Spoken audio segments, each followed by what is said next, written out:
ओम शांति। आदि रतन दीदी मनमोहिनी जी। दादी मनोहर इंदिरा जी दीदी मनमोहिनी के साथ के अनुभव को जारी रखते हुए आगे कहती हैं। सिलाई स्कूल चलाया। दीदी के पिताजी एक दुर्घटना में तब देहांत हो गया था जब दीदी 16-17 वर्ष की थी। क्वीन मदर कहती थी कि उनकी सारी बुद्धि इसको मिल गई, इसलिए ही दीदी की बुद्धि बड़ी तीक्ष्ण थी। जब ये ओम मंडली में आने लगी तो सब बातों में आगे रहने का इसका पाठ था। बाबा जिस कमेटी के आगे समर्पण हुआ उस कमेटी में भी इसका नाम था। बाबा के समर्पण होने के बाद हम कन्याएं माताएं आई तो उनको पनाह चाहिए थी। हम कुमारियों पर भी शादी के लिए बंधन आता था, तो हम चाहती थी कि हमें कोई शरण मिले तो हम यहाँ आती जाती रहें। दीदी ने बाबा को कहा कि बाबा, मैं सिलाई जानती हूँ, ओम मंडली के स्थान पर 8-10 सिलाई मशीनें रख लेती हूँ और 2-3 सखियों को भी साथ रख लेती हूँ। जो भी बंधेली कुमारियाँ हैं जिनको माँ बाप तंग करते हैं, उनको बाबा का बनाने के लिए सिलाई सिखाने के बहाने से यहाँ बुलाएंगे। बाबा की स्वीकृति से दीदी ने सिलाई स्कूल चलाया। मैं भी सिलाई सीखने के बहाने से जाती थी। सिलाई स्कूल में सिलाई भी सिखाते थे तो योग भी लगाते थे, रास भी रचाते थे और शांत समाधि में बैठते भी थे, और कभी कभी मम्मा बाबा भी आ जाते थे। इस प्रकार सिलाई क्लास के बीच बीच यह रास विलास चलता था। आगे है दीदी कंट्रोलर थी। ओम मंडली के बाद ओम निवास खुला तो उसमें पढ़ने वाले बच्चे रहने लगे। कुछ समय बाद हम कराची चले गए। वहाँ दीदी बनी कंट्रोलर और मैं बनी वाइस कंट्रोलर। दीदी बड़ी एक्यूरेट और चुस्त थी। स्मृति बड़ी पावरफुल थी। कारोबार संभालने में भी बड़ी होशियार थी। यज्ञ का सारा कारोबार इनके हाथ में था। कपड़ा देना, फैंसी सामान देना आदि आदि सब सेवाएं करती थी। 8-10 बहनें उनकी मददगार थी, पर सब उनकी राय से चलती थी। बाबा भी मम्मा से कहता था, बच्ची, कोई भी काम करना हो तो दीदी से राय लो। मम्मा कुमारी थी और दीदी अनुभवी थी, माता थी, इसलिए बाबा कहता था, दीदी से हर एक कार्य में राय लेकर इसे आगे लगा देना। बाबा के कहे अनुसार मम्मा पूछती थी कि दीदी, इस बात में आपकी क्या राय है।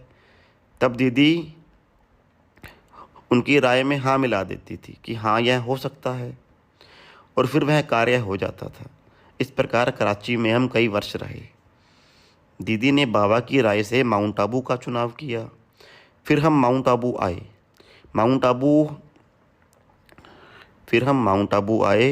माउंट आबू आने में हमारा दीदी का विशेष पाठ रहा। भारत के कई मित्र संबंधियों का निमंत्रण आ रहा था कि पाकिस्तान में आपकी सेवाएं नहीं चलेंगी, इसलिए भारत आ जाओ। दीदी के परिवार वाले दीदी को विशेष आमंत्रण देते थे कि तुम भारत आ जाओ। उस पर दीदी कहती थी, ये हमारा संयुक्त परिवार है तो हम इकट्ठे आएंगे।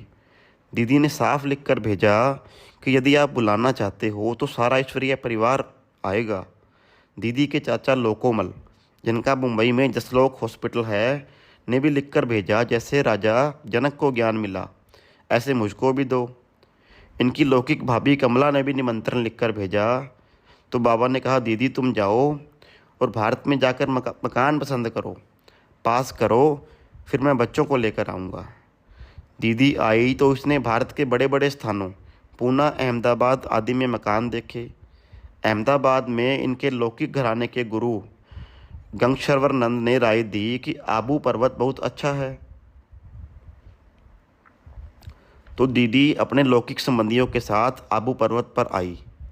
यहाँ बहुत बड़े बड़े बंगले देखे, पर इतने बड़े विश्वविद्यालय के लिए पसंद नहीं आए। दीदी लौटने लगी तो रास्ते में एक भाई से बातचीत हुई। उसने कहा, हाँ, एक बंगला खाली है। वह दिखाने लेकर गया। बंगला बहुत बड़ा था, राजाओं का था। फिर सारे यज्ञ वहाँ ब्रिज कोठी में आकर रहा। आगे है 14 वर्षों का ज्ञान कोर्स। शुरू में जब हम ओम मंडली में आए थे और ज्ञान सीखने लगे थे तो हमारे परिवार वाले हमसे पूछते थे कि तुम इतनी सारी कन्याएं माताएं वहाँ रह रही हो तो तुम हमें ज्ञान कब सुनाओगी। तो बाबा कहता था, बच्ची, उनको कहो हमारा 14 साल का कोर्स है मनुष्य से देवता बनने का, उसे पूरा करके आएंगे। हमें बाबा की बात पर निश्चय होता था तो हमने भी ऐसा बोल दिया। सचमुच हमारे 14 साल पूरे हुए।